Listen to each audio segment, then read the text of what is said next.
Master stroke में अब जो खबर हम आपको दिखाने जा रहे हैं उसे बहुत गौर से देखिएगा, बहुत ध्यान से सुनिएगा। ये तीसरी लहर और नए स्ट्रेन को लेकर डॉक्टरों से हमारे वो तमाम सवाल हैं जो आपके जहन में चल रहे होंगे। कैसे बचना है इससे, ये स्ट्रेन कितना खतरनाक है, वो तीसरी वेव क्या कुछ कर सकती है, सब कुछ आप जानेंगे अब इस रिपोर्ट में। ये मैंने भी सुना है कि ऐसा एक स्टेटमेंट आया है माननीय साइंटिफिक एडवाइजर की तरफ से कि थर्ड वेव आने वाली है।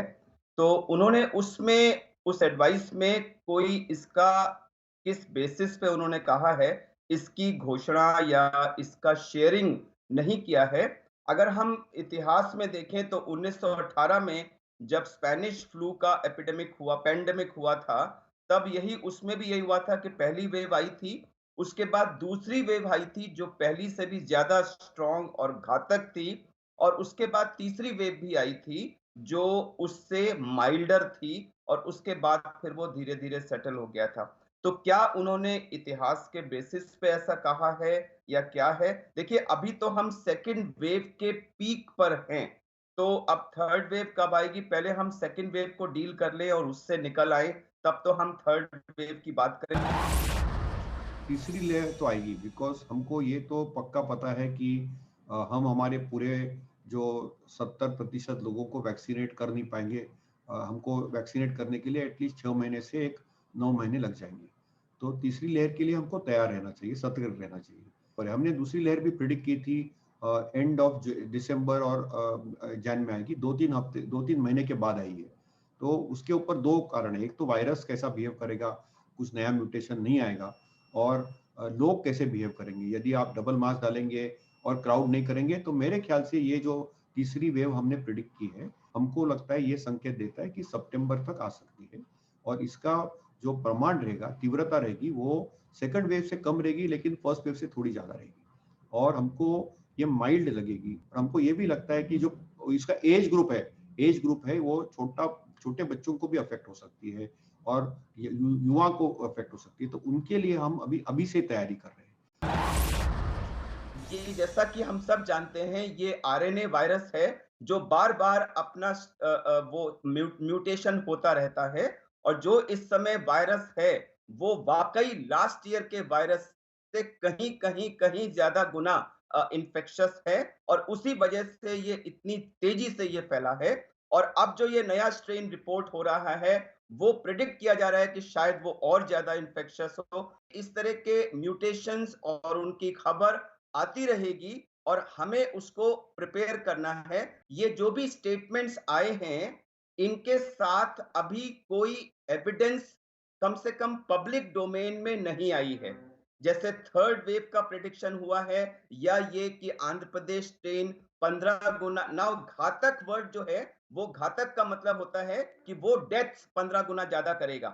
इन्फेक्शियस और घातक ये दोनों अलग-अलग चीजें हैं। इस बार वाला स्ट्रेन पिछले साल के स्ट्रेन से कई गुना इन्फेक्शियस है, लेकिन क्या ये घातक भी है? इसका किसी ने अब तक कोई एविडेंस बेस्ड जवाब नहीं दिया है। तो जो आपने कहा कि हैदराबाद स्ट्रेन 15 गुना घातक है, तो क्या वो 15 गुना ज्यादा इन्फेक्शियस है या वो डेथ्स 15 गुना ज्यादा करेगा? पब्लिक डोमेन में इसकी कोई एविडेंस मेरे नॉलेज में अभी किसी एजेंसी ने प्रोवाइड नहीं की है। हम लोग लास्ट ईयर से ये लगातार देख रहे थे कि जब भी कहीं किसी बंद जगह पर लोग इकट्ठे हुए, तो वहां कई मौकों पे करीब-करीब 100% ट्रांसमिशन हुआ था। जैसे किसी बंद रूम में बोर्ड मीटिंग हुई और 1 या 2 व्यक्ति इन्फेक्टेड थे, तो जितने भी मीटिंग में आए वो इन्फेक्ट हो गए। कहीं पार्टी हुई, कोई मैरिज पार्टी हुई, बर्थडे पार्टी हुई, इन सब जगहों पर 100% तक लोग इन्फेक्ट हुए थे। देखिए ये जो ड्रॉपलेट ट्रांसमिशन जिसे कहते हैं सरफेस से, ये उससे नहीं हो सकता। तो जो हम हवा से ट्रांसमिशन की बात कर रहे हैं, उसका मैं एग्जांपल देता हूं कि मान लीजिए मैं एक कमरे में बैठा हूं, मैंने बोला, मैंने खांसी की, मुझे छींक आई, तो मेरे नाक से या मुंह से जो एरोसॉल निकला, वो एरोसॉल उस कमरे में रहेगा हवा में। ऐसा नहीं है कि सारी की सारी ड्रॉपलेट्स नीचे बैठ जाएंगी और हवा में कुछ नहीं होगा। अब वो कुछ घंटों तक वहां रहेगा कुछ समय के बाद वहां दूसरा व्यक्ति आया, उसने मास्क नहीं लगाया था और वो वहां बैठा, तो उसने वो सारा का सारा वायरस इंजेस्ट किया। आप अगर देखें तो गाजियाबाद और नोएडा के एरिया में कल मैंने देखा था टीवी पे, पूरी पूरी सोसाइटीज में ज्यादा से ज्यादा लोग इन्फेक्ट हो रहे हैं। मेरा ये मानना है कि जो ये लोग सीढ़ियों से गुजर रहे होंगे या लिफ्ट्स में गुजर रहे होंगे, कहीं ना कहीं एक से दूसरे में वो एरोसॉल जो है वो क्रॉस ट्रांसमिशन हो रहा है। तो अगर कोई ये कहे कि वो हवा से गाजियाबाद से उड़ के दिल्ली आ जाएगा, तो उसके लिए तो मैं अभी हाँ नहीं करूंगा। लेकिन क्लोज स्पेसेस के अंदर वो एक व्यक्ति के निकली हुई श्वास से हवा में रहकर कुछ घंटों के अंदर उसी रूम में ब्रीथ करने वाले दूसरे व्यक्ति के श्वास से अंदर चला जाएगा। मेरा ये मतलब है हवा के ट्रांसमिशन से, और ये ट्रांसमिशन 100% हो रहा है।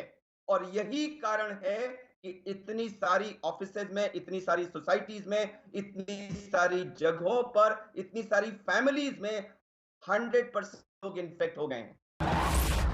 ये बात भी बहुत एक डिस्कशन का विषय है कि क्या हमारे जो लंग्स का इन्वॉल्वमेंट और जो डेथ रेट है वो पिछले बारे के मुकाबले हायर है, या जो इतने सारे लंग्स इन्वॉल्वमेंट और डेथ्स हम देख रहे हैं वो इसलिए है कि हमारा जो डिनोमिनेटर है, यानी कि जो सोसाइटी में टोटल नंबर ऑफ इन्फेक्टेड लोगों का जो पूल है वो इतना ज्यादा है कि वो उसका जो सेम 1 से 2% है वो भी बहुत नंबर हो रहा है। देखिए, पिछली साल हमने कभी भी 1 लाख केसेस पर डे से ज्यादा पर डे डिटेक्शन नहीं क्रॉस किया था।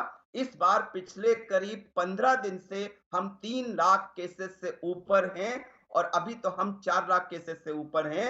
और हम सबको विदित है कि कई लोग ऐसे हैं जिनको आरटीपीसीआर एक्चुअली एक्सेसिबल या अवेलेबल नहीं है, यानी कि मान के चलें कि 5 से 10 लाख केसेस रोज ऐड हो रहे हैं। तो जब इतने सारे केसेस ऐड होंगे, उसका 8% भी इन्वॉल्वमेंट होगा तो वो ह्यूज नंबर होगा, और वो हमारी जो जितनी अवेलेबल आईसीयू बेड्स हैं उनसे कहीं ज्यादा नंबर होगा। तो मेरा ये मानना है कि जो इतने सारे हमें लंग इन्वॉल्वमेंट के केसेस नजर में, हमारे नॉलेज में आ रहे हैं, वो इसलिए है कि total number of cases involve पिछले साल के मुकाबले कई कई कई गुना ज्यादा है। तो एक तो ये बता दूं कि आम लोगों में धारणा ये है कि जो लंग का इन्वॉल्वमेंट है वो वायरस से होता है, तो ये गलत है।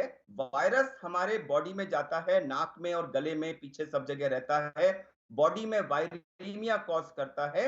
हमारी बॉडी उसके रिस्पॉन्स में एंटीबॉडी रिस्पॉन्स माउंट करती है, और कभी कभी वो एंटीबॉडी रिस्पॉन्स इतना एग्जेजरेटेड हो जाता है कि वो रिस्पॉन्स अपने ही बॉडी के अंग को नुकसान पहुंचा देता है, और वो अंग है हमारे लंग्स। जब पहली डोज लगती है तो उसके बाद हमारी बॉडी एंटीबॉडी रिस्पॉन्स स्टार्ट करती है, लेकिन वो पहली डोज के बाद वो एंटीबॉडी लेवल्स जो हैं और जो हमारी सेल मीडिएटेड इम्यूनिटी भी शुरू होती है वो एडिक्वेट लेवल पे नहीं पहुंचता। हम कोवैक्सीन में 4 हफ्ते के बाद और कोविशील्ड में 6 से 8 हफ्ते के बाद जब दूसरी डोज लगाते हैं तो उसके बाद वो एक बूस्टर करती है, और उसके बाद उसका फर्दर रिस्पॉन्स शुरू होता है। और ये माना जाता है कि सेकेंड डोज के 2 हफ्ते के बाद जो है वो जो भी हमारा इम्यून रिस्पॉन्स है वो एडिक्वेट लेवल पे पहुंच गया है, जो एंटीबॉडीज बननी है वो भी, और जो सेल मीडिएटेड है वो भी, और हम दूसरी डोज के 2 हफ्ते के बाद अपने को वैक्सीन प्रोटेक्टेड मान सकते हैं। लेकिन मैं ये बता दूं कि विश्व में कोई भी ऐसी वैक्सीन नहीं है जो आपको 100% प्रोटेक्शन देती है।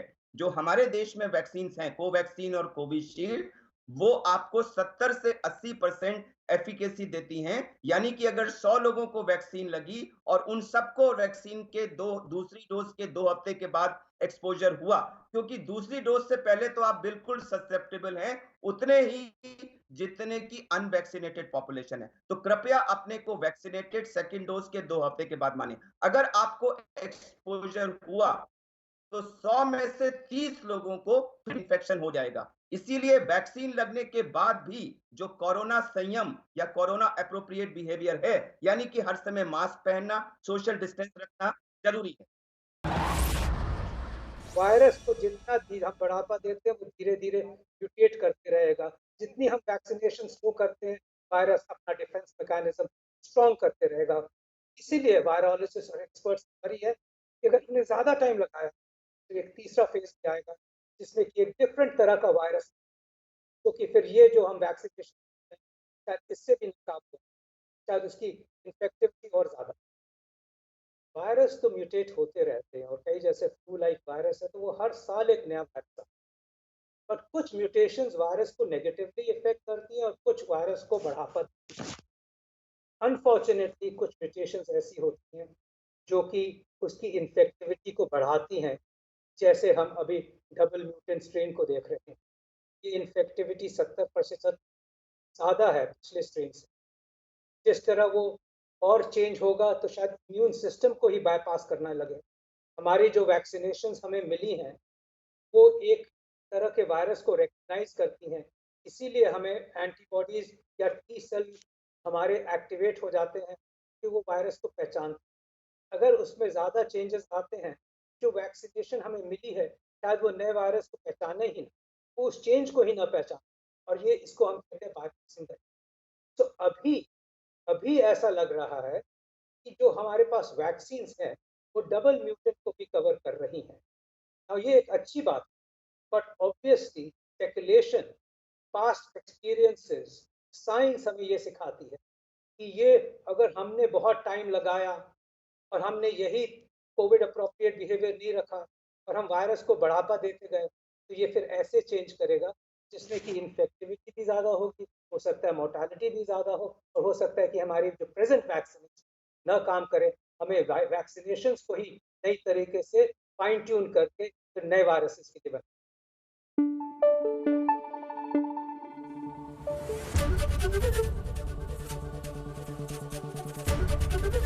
एबीपी न्यूज आपको रखे आगे।